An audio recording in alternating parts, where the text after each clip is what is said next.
જ્યારે પણ અમે ભગવાનના દર્શન કરવા માટે નીકળીએ છીએ ત્યારે એક વાતનો હંમેશા અનુભવ થાય છે કે ભગવાનના ઘર સુધી પહોંચવાનો રસ્તો ક્યારેય સરળ નથી હોતો, પરંતુ કદાચ એ જ રસ્તો આપણને મજબૂત બનાવવા માટે હોય છે।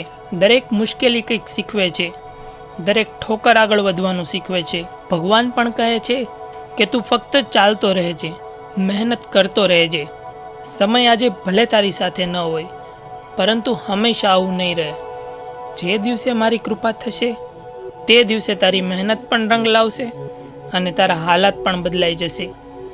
તેથી ક્યારેય અટકતો નહીં, કારણ કે કિસ્મત બદલવાનો દરવાજો હંમેશા મહેનતની ચાવીથી જ ખુલતો હોય છે।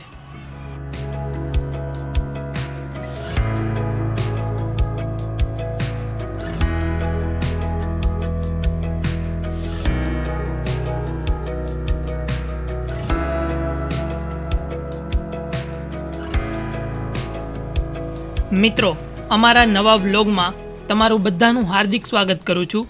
આજે અમે સુરતથી નીકળી ગયા છીએ નવસારી જિલ્લાના સરોણા ગામમાં આવેલ કપિલેશ્વર મહાદેવ મંદિરની યાત્રા ઉપર।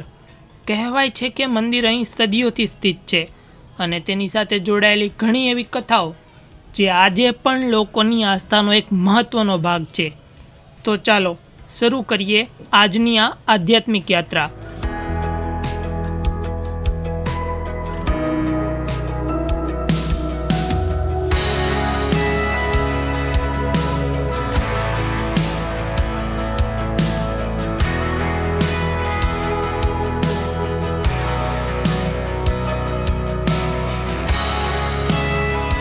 મિત્રો, જેમ જેમ અમે શહેરની ભીડભાડથી દૂર જઈ રહ્યા હતા તેમ તેમ તમે જોઈ રહ્યા હશો પ્રકૃતિનું સુંદર સ્વરૂપ અમારી સામે ખુલતું જઈ રહ્યું છે।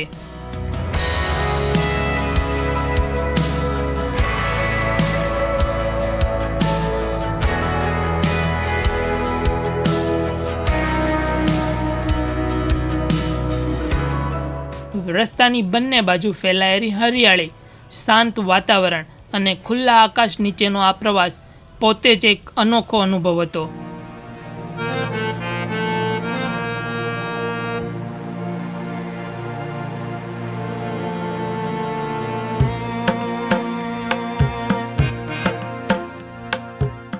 રસ્તામાં અમને કેરીના સુંદર બગીચાઓ જોવા મળ્યા। દૂર દૂર સુધી ફેલાયેલી હરિયાળી, પ્રકૃતિના મનમોહક દ્રશ્યો આ યાત્રાને વધુ યાદગાર બનાવી રહ્યા હતા।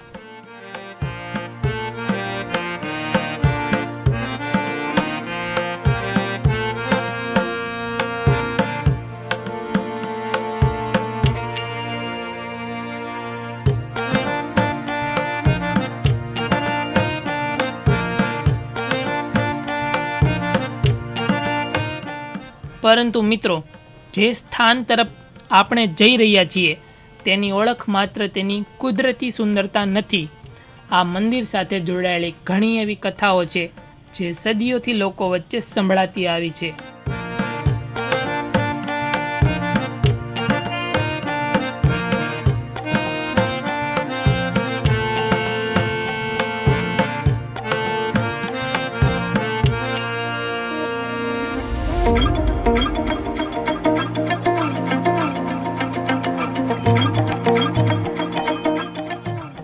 સ્થાનિક માન્યતાઓ અનુસાર આ મંદિર આશરે 700થી 800 વર્ષ જૂનું માનવામાં આવે છે। જો કે તેની ચોક્કસ ઉંમરનો કોઈ સત્તાવાર પુરાવો આજ સુધી મળ્યો નથી, પરંતુ અહીં આવેલું પ્રાચીન શિવલિંગ, જૂની મૂર્તિઓ, મંદિરની રચના તેની પ્રાચીનતાની સાક્ષી આપે છે।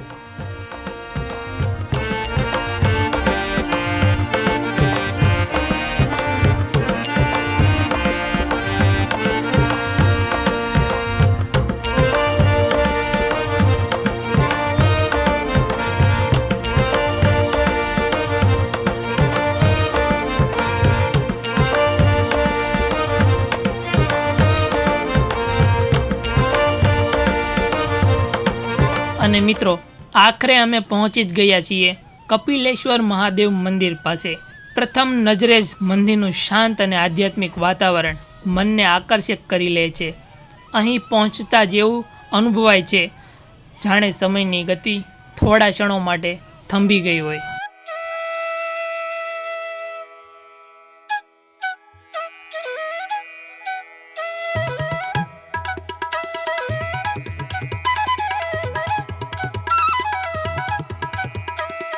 મિત્રો, આ મંદિરનું નામ મહાન ઋષિ કપિલ મુનિના નામ પરથી પડ્યું છે. કહેવાય છે કે સદીઓ પહેલાં કપિલ મુનિએ આ સ્થળે ઘોર તપસ્યા કરી હતી. તેમની તપોભૂમિ હોવાના કારણે આ સ્થાન કપિલેશ્વર મહાદેવ તરીકે ઓળખવાય છે. મંદિર પરિસરમાં આજે પણ અનેક પ્રાચીન અવશેષો જોવા મળે છે. અહીં આવેલી મૂર્તિઓ, શિલાખંડો અને કલાત્મક કોતરણી આ સ્થળનો ઐતિહાસિક મહત્ત્વને દર્શાવે છે. પરંતુ આ મંદિરની સૌથી મોટી વિશેષતા તેની ઉંમર નથી, પરંતુ તેની સાથે જોડાયેલી રહસ્યમય કથા છે, જે એક ગાય, એક રાજા અને એક સ્વયંભૂ શિવલિંગ સાથે જોડાયેલી છે. તો ચાલો હવે સાંભળીએ રસપ્રદ કથાઓ.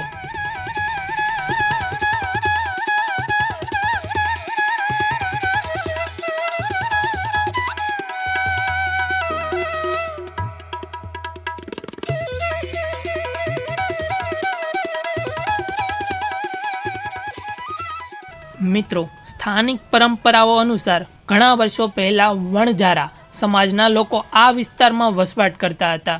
તે સમયે અહીં પાણીની ભાર અછત હતી. પાણીની સમસ્યા દૂર કરવા માટે તેમણે અહીં એક વિશાળ વાવ ખોદવાનો નિર્ણય લીધો. ઘણા દિવસોની મહેનત પછી જ્યારે ખોદકામ કરવામાં આવ્યું ત્યારે શરૂઆતમાં બહુ ઓછું પાણી મળ્યું, પરંતુ બીજા જ દિવસે વાવમાં આશ્ચર્યજનક રીતે ભરપૂર પાણી જોવા મળ્યું. આ જોઈને બધા લોકો આશ્ચર્યચકિત થઈ ગયા. લોકોને લાગ્યું કે આ સ્થળે ચોક્કસ કોઈ દિવ્ય શક્તિનું નિવાસ છે.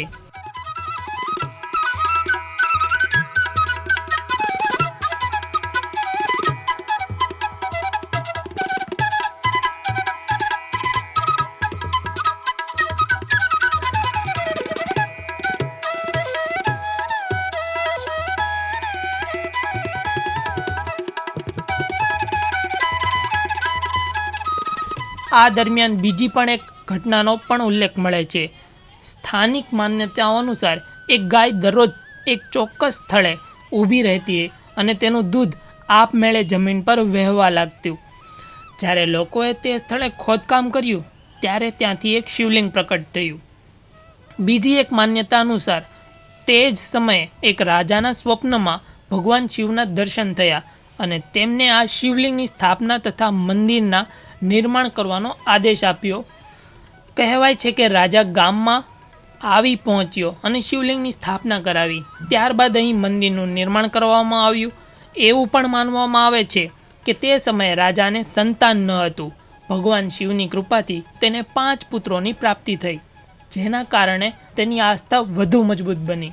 જોકે આ કથાઓનો કોઈ સ્પષ્ટ ઐતિહાસિક પુરાવો ઉપલબ્ધ નથી, પરંતુ મંદિરના પૂજારી દ્વારા કહેવામાં આવતી આ કથાઓ આજે પણ લોકોની શ્રદ્ધાઓ વિશે સ્થાન ધરાવે છે.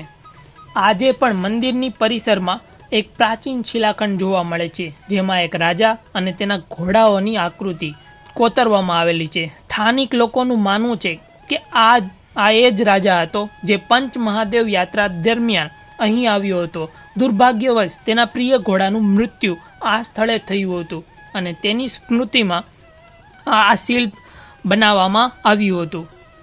આ શિલાખંડ આજે પણ મંદિરની સૌથી રસપ્રદ ધરોહરોમાંનું એક માનવામાં આવે છે.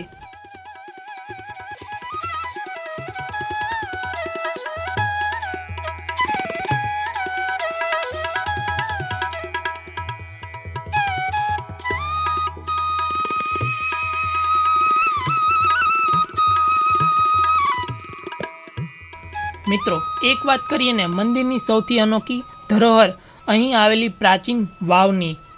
સ્થાનિક લોકોના જણાવ્યા મુજબ આ વાવ સદીઓથી જૂની છે અને આજે પણ તેમાં પાણી યથાવત રહે છે. એવી માન્યતા છે કે મંદિરના નિર્માણમાં આ વાવના પાણીનો ઉપયોગ કરવામાં આવ્યો હતો. કેટલાક લોકોનું એવું પણ કહેવું છે કે વાવનું નિર્માણ ખૂબ જ ઓછા સમયમાં પૂર્ણ થયું હતું. જોકે તેનો ઐતિહાસિક પુરાવો ઉપલબ્ધ નથી. મિત્રો, મંદિરની સ્થાપત્યની કળા પણ પોતાના અંદાજમાં અદ્ભુત છે. અહીંની દિવાલો પર કરવામાં આવેલી કોતરણી, હાથથી બનાવેલી મૂર્તિઓ અને પ્રાચીન શિલ્પકળા તે સમયના કારીગરોની અસાધારણ પ્રતિભાનું એક પ્રતિબિંબ છે. મિત્રો, મંદિરમાં માતા પાર્વતીજીની એક વિશેષ પ્રતિમા પણ જોવા મળે છે. આ પ્રતિમામાં તેમના એક હાથમાં શિવલિંગ અને બીજા હાથમાં ભગવાન ગણેશજીની પ્રતિમા દર્શાવવામાં આવ્યા છે. તો તમે જોઈ લેજો, વિડીયો હું તમને દેખાડી દઈશ. આવી પ્રતિમા ખૂબ જ ઓછા મંદિરોમાં જોવા મળે છે.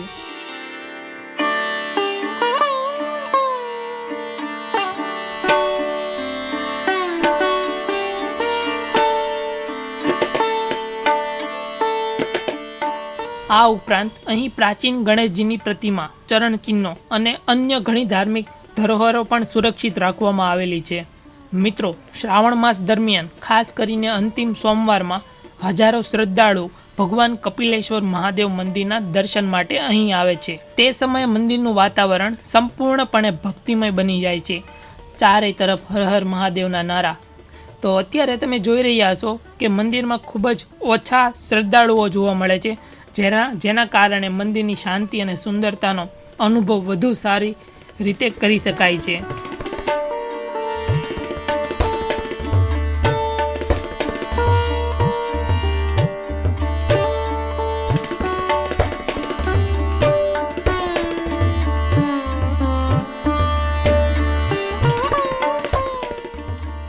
મિત્રો, હવે પરત ફરવાનો સમય આવી ગયો છે. કપિલેશ્વર મહાદેવ મંદિર માત્ર એક ધાર્મિક સ્થળ નથી, પરંતુ ઐતિહાસિક લોકકથાઓ, અડંગ આસ્થા અને કુદરતની સૌંદર્યનો અદ્ભુત સંગમ છે. ઉપરાંત કપિલેશ્વર મહાદેવ મંદિરના સુરતના પ્રસિદ્ધ પંચ મહાદેવ મંદિરોમાં પણ સમાવિષ્ટ થાય છે.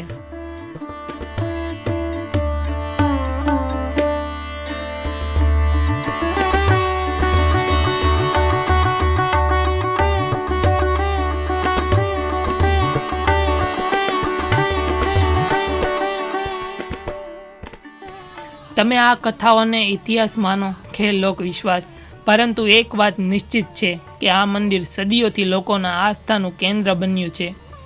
જો મિત્રો ચેનલ ઉપર નવા આવ્યા હોય તો ચેનલને પ્લીઝ સબસ્ક્રાઈબ કરી નાખજો. આવા જ તમને વિડીયો અહીં જોવા મળશે. તમારા ગ્રુપમાં શેર કરો, તેમને પણ ખબર પડે કે કપિલેશ્વર મહાદેવનું મંદિર ઘણું અદ્ભુત છે, ઐતિહાસિક છે. તો બસ વિડીયોને શેર કરી દેજો, વિડીયોને લાઈક કરવાનું ભૂલતા નહીં. ઓમ નમઃ શિવાય. હર હર મહાદેવ.